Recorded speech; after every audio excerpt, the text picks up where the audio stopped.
پیارے بچوں، اس سبق کے آخری پیراگراف میں وہ تمام باتیں لکھی ہیں جو میں آپ کو عبادت کے مفہوم میں سمجھا چکی ہوں کہ درج بالا عبادات کے علاوہ اسلام میں تبلیغ دین اور جہاد فی سبیل اللہ بھی بہت بڑی عبادات ہیں۔ تبلیغ دین کا مطلب ہے یعنی کہ اسلام کی تبلیغ کرنا، دین کی تبلیغ کرنا۔ کوئی ایک بات بھی آپ کو اللہ اور اس کے رسول کی اگر معلوم ہے تو کسی دوسرے کو بتانا، اسلام کو پھیلانا تبلیغ دین کہلاتا ہے، اور یہ ہر مسلمان پر انفرادی طور پر بھی لازم ہے اور اجتماعی طور پر بھی لازم ہے۔ اور جہاد فی سبیل اللہ یعنی کہ اللہ تعالیٰ کے راستے میں اپنی جان اور مال کی قربانی دینا، علاوہ ازیں یعنی کہ اس کے علاوہ روز مرہ زندگی میں دیانتداری، سچائی، عدل و انصاف، وعدے کی پابندی، کسب حلال یعنی کہ جائز طریقے سے، حلال طریقے سے، اس طریقے سے جس طرح سے اللہ تعالیٰ نے حکم دیا ہے، رزق کمانا، حقوق العباد کی ادائیگی یعنی کہ اللہ کے بندوں کی، عباد مطلب بندے، عبد اس کی واحد ہے، یعنی کہ اللہ کے بندوں کے حقوق کا خیال رکھنا، صبر و استقلال، عفو و درگزر یعنی کہ معاف کر دینا، اگنور کرنا، اور ایثار و قربانی سے کام لینا بھی عبادت ہے۔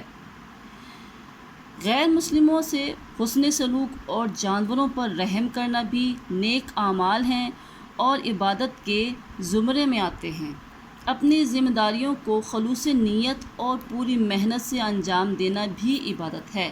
غرض کوئی بھی کام جو کہ اللہ تعالیٰ کی رضا کے لیے کیا جائے اور نبی اکرم صلی اللہ علیہ وسلم کے اسوہ حسنہ کو یعنی کہ ان کے طور طریقوں کو سامنے رکھ کر کیا جائے تو عین عبادت ہے۔ اس کے ساتھ ہی ہمارا یہ ٹاپک ختم ہوا۔ آئیے اب اس کے سوال و جواب اور مشق کی طرف دیکھتے ہیں۔ تو اس سبق کے تفصیلی سوالات آپ کو 4 دیے گئے ہیں اور مختصر سوالات اس میں کل 5 ہیں۔ تو بچے پہلے ہم تفصیلی سوالات کی طرف دیکھتے ہیں۔ پہلا سوال ہے عبادت سے کیا مراد ہے؟ تو اس کا آنسر آپ کو یہاں ملے گا، صفحہ نمبر ہے 15، پہلا پیج ہے اس کا۔ یہاں سے شروع ہو رہا ہے، اسلام میں عبادت کا تصور بہت وسیع ہے، ادھر سے شروع ہوتا ہے اور یہاں پہ یہ ختم ہو جاتا ہے، یعنی کہ میری عبادت کریں، میں نے جنوں اور انسانوں کو اس لیے پیدا کیا کہ میری عبادت کریں۔ یہاں تک اس کا آنسر ہے، ٹھیک ہے۔ اگلا کوسچن دیکھیں آپ، روزے دار کی کیا فضیلت بیان کی گئی ہے؟ تو اس کا آنسر آپ کو یہاں اس صفحہ نمبر آپ کو 16 میں ملے گا۔ آپ کو یہ ہیڈنگ نظر آئے گی روزے دار، ٹھیک ہے نا۔ روزے دار جو آپ کو ہیڈنگ نظر آ رہی ہے، اس کی ہیڈنگ آپ نے نہیں دینی ہے، یہاں سے لے کر یہاں تک اس کا آپ کو آنسر ملے گا۔ اس کے بعد اگلا جو کوسچن ہے وہ ہے زکوٰۃ کے بارے میں آپ کیا جانتے ہیں؟ واپس آ جائیے صفحہ نمبر 15 پہ۔ تو زکوٰۃ کیا آپ نے ہیڈنگ نہیں دینی ہے، باقی یہاں زکوٰۃ مالی عبادت ہے، یہاں سے شروع ہوتا ہے یہ، اور اگلے صفحے نمبر 15 پر سکون کی فضا پیدا ہوتی ہے، یہاں تک اس کا آنسر، ٹھیک ہے، یہاں تک اس کا آنسر ہے، ادھر تک اس کا آنسر ہے، یعنی کہ آپ نے ہیڈنگ نہیں دینی ہے، باقی پورا اس کا آپ نے زکوٰۃ کے بارے میں یہاں پہ لکھ دینا ہے۔ اس کے بعد اگلا کوسچن آپ کے پاس ہے حج کے بارے میں آپ کیا جانتے ہیں؟ آپ نے یہاں سے شروع کرنا ہے، حج کی ہیڈنگ آپ نے نہیں دینی ہے حج کی۔ حج ایک مالی اور بدنی عبادت ہے، یہاں سے یہ شروع ہوتا ہے اور یہاں پہ آ کے ختم ہوتا ہے، یہ قرب الہی کا بہترین ذریعہ ہے، یہ سارے کا سارا اس کا آنسر ہے، اوکے۔ اب آتے ہیں شارٹ کوسچنز کی طرف۔ تو پہلا مختصر سوال ہے، اللہ تعالیٰ نے انسانوں اور جنوں کو کس لیے پیدا کیا؟ اس کا آنسر آپ کو پیچھے مل جائے گا صفحہ نمبر 15 پہ۔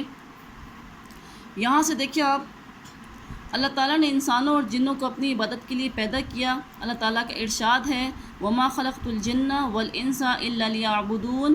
اگر آپ اس کی عربی نہ لکھیں بے شک، اور میں نے جنوں اور انسانوں کو اس لیے پیدا کیا کہ میری عبادت کرے، یہاں تک اس کا آنسر ہے، آپ بے شک اس کی عربی نہ لکھیں۔ اگلا کوسچن ہے قرآن حکیم میں سب سے زیادہ کس چیز کا حکم آیا ہے؟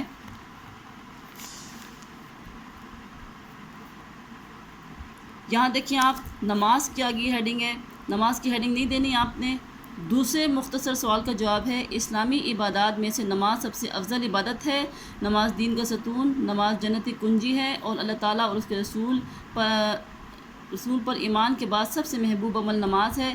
یہی وجہ ہے کہ قرآن مجید میں سب سے زیادہ تاکید نماز قائم کرنے کی آئی ہے۔ ٹھیک ہے۔